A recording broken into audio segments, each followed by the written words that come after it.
Assalamualaikum warahmatullahi wabarakatuh. Waalaikumsalam warahmatullahi wabarakatuh. Baiklah, apa kabar Ananda semua? Baik. Baik. Sebelumnya, sebelum kita mulai pembelajaran hari ini, alangkah baiknya salah seorang dari Ananda untuk memimpin doa dalam hati. Saya minta kepada Alda untuk memimpin doa. Oke, pada Alda dipersilakan. Bismillahirrahmanirrahim. Berdoa.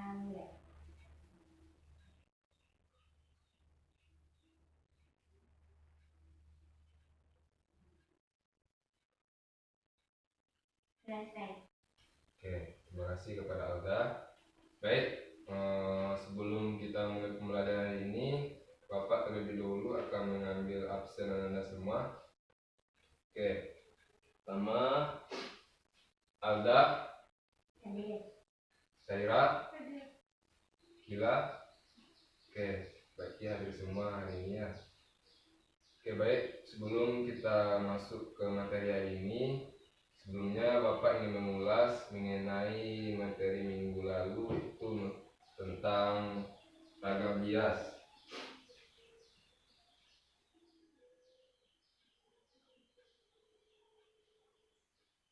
Siapa yang masih ingat mengenai macam-macam ragam hias?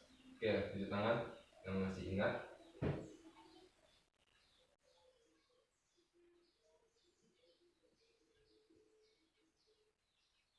Ada yang masih ingat?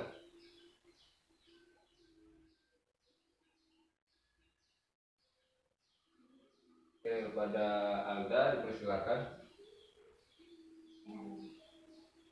Salah satu dari macam-macam ragam hias. Ragam hias flora, ragam hias fauna, ragam hias literatur, dan ragam hias geometris. Oke, baik. Berarti materi minggu lalu masih tersimpan ya.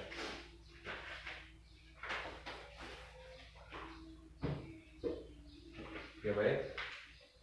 Selanjutnya, tanpa mengulas lebih banyak lagi, kita akan masuk mengenai materi hari ini, yaitu tentang karya seni rupa.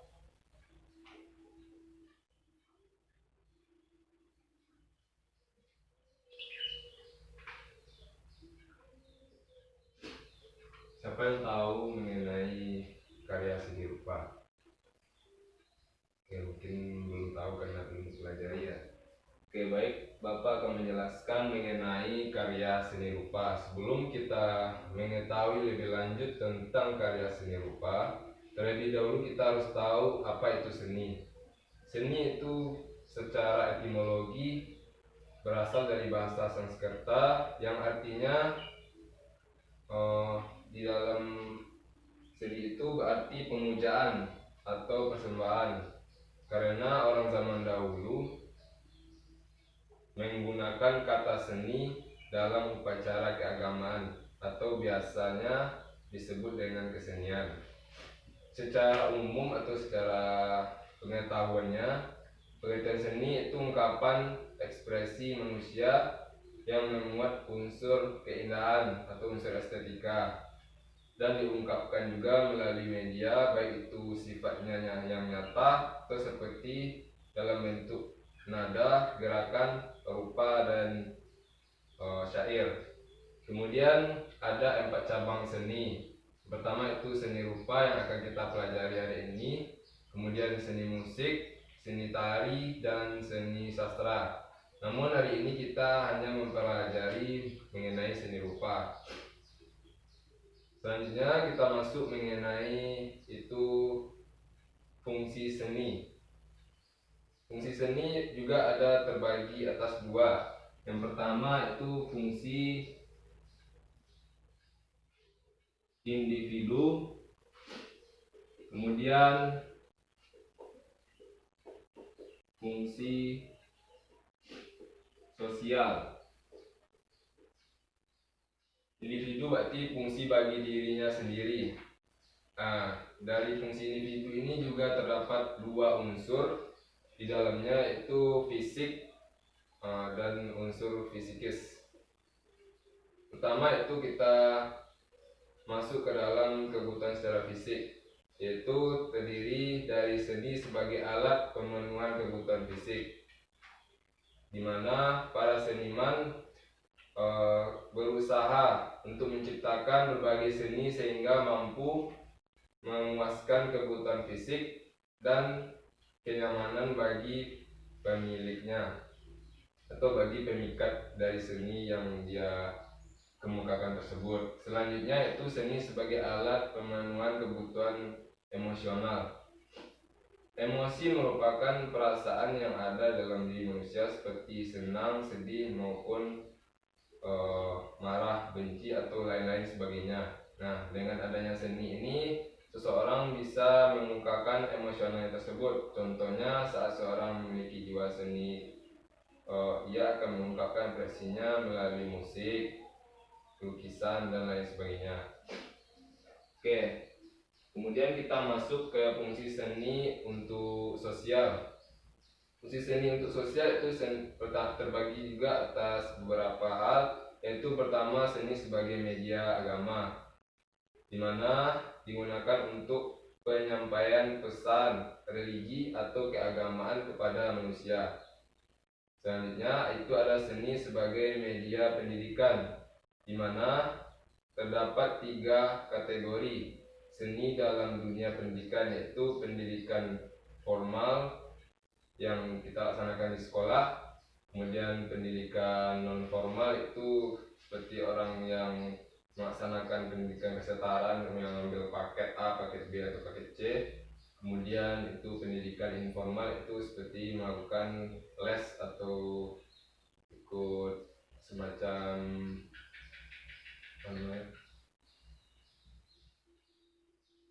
bimbingan gitu. Oke, selanjutnya itu seni sebagai media informasi, di mana melalui media informasi juga kita mendapatkan seni. Seninya itu lebih mudah dipahami oleh masyarakat luas. Contohnya penggunaan poster itu mengandung seni untuknya. Nah, seninya itu untuk menyampaikan informasi. Kemudian yang terakhir itu ada seni sebagai media hiburan. Nah, seni juga termasuk media hiburan, di mana seni membuat orang lain merasa terhibur jika seni itu menarik. Contohnya saat berkunjung ke pertunjukan lukisan. Nah, di sana di mana orang bisa merasa senang atau terhibur saat melihat sebuah lukisan. Oke, baik. Di dalam seni rupa juga mengandung unsur atau mengandung hal-hal di mana sebuah seni rupa akan terwujud jika memiliki unsur. Unsur tersebut itu terbagi atas 7, di mana diantaranya pertama itu titik, yang merupakan unsur pertama di dalam sebuah seni rupa. Tidak akan mungkin terbuatnya sebuah seni rupa jikalau titik ini tidak ada. Selanjutnya itu garis, yang merupakan batas limit dari suatu bidang atau benda, baik itu ruang, tekstur, warna dan lain sebagainya. Kemudian ada itu bidang. Unsur ini merupakan perkembangan dari penampilan garis, yang ini perpaduan antara garis dan titik. Kemudian yang keempat itu ada bentuk. Bentuk merupakan wujud yang terdapat di alam dan terlihat nyata. Ada juga itu seperti tekstur. Tekstur ini adalah sifat atau permukaan pada setiap benda, di mana bisa dilihat juga diraba. Dan yang keenam itu ada warna. Sebuah seni akan menarik jika memiliki warna atau memiliki perpaduan gitu. Seperti berdasarkan cahaya, warna dapat dilihat oleh 7 spektrum ilmu fisika. Kemudian itu gelap terang. Gelap terang karya seni rupa 2 dimensi berfungsi untuk menggambarkan benda seolah gambar 3 dimensi, memberikan kesan ruang atau kedalaman. Oke, sejauh ini ada yang ingin ditanyakan? Oke, baik. Jika tidak ada yang bertanya, berarti Bapak rasa sudah paham. Selanjutnya kita masuk kepada prinsip seni. Prinsip seni rupa itu terbagi atas beberapa hal, yaitu ada 6. Nah, di mana di antara ke-6 itu pertama itu ada prinsipnya kesatuan. Kesatuan atau di bahasa Latinnya unity adalah kesan yang timbul dari unsur-unsur seni, di mana terpadu menjadi satu bentuk dan menghasilkan suatu ungkapan. Kesatuan juga merupakan integritas jalanan unsur yang menjadi kebulatan konsep atau gagasan.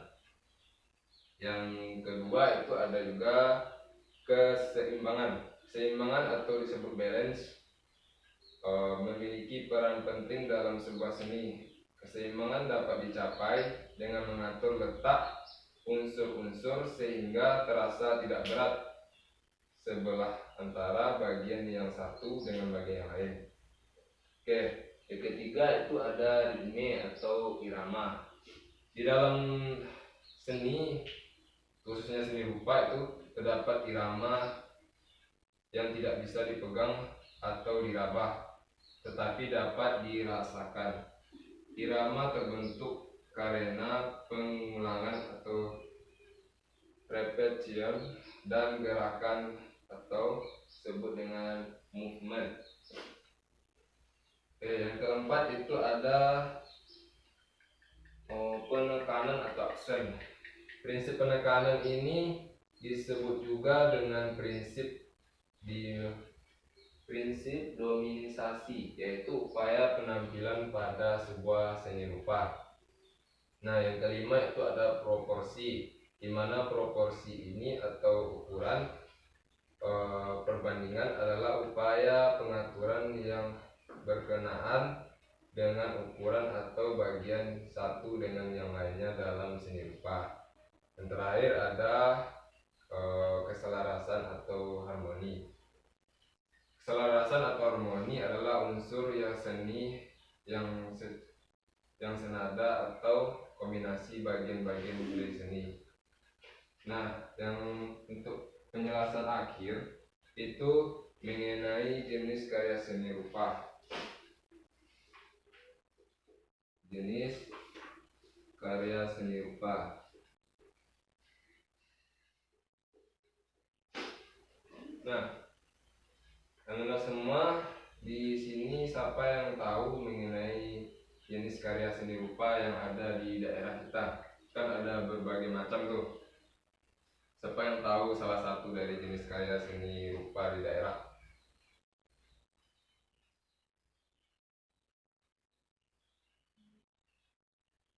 Ya, tolong dikeraskan. Wayang. Wayang juga termasuk kayak seni rupa, namun itu daerahnya bukan daerah kita. Kalau untuk daerah kita itu seperti yang ada di sini lukisan, kemudian ada kerajinan seperti kalau di tempat kita ini kerajinan tenun, kemudian itu ada songket, itu termasuk jenis karya seni rupa daerah. Nah, sejauh ini ada yang ragu tentang materi kita mengenai karya seni rupa? Baik, jika tidak ada berarti Bapak merasa sudah paham seluruhnya. Nah, untuk akhir dari pembelajaran kita, Bapak minta Anda semua untuk menyiapkan satu kertas per orangnya dan satu pena untuk mengetahui sejauh mana Anda memahami materi kita hari ini. Oke, baik, sudah tersedia. Bapak cuma meminta satu soal, itu dari penjelasan yang begitu banyak, Bapak minta Anda menyebutkan 7 unsur seni, salah satunya. Kasih waktu hingga 2 menit saja untuk membuat 7 unsur seni. Kalau tidak bisa ke 7, berapa yang ingat? Oke, silakan.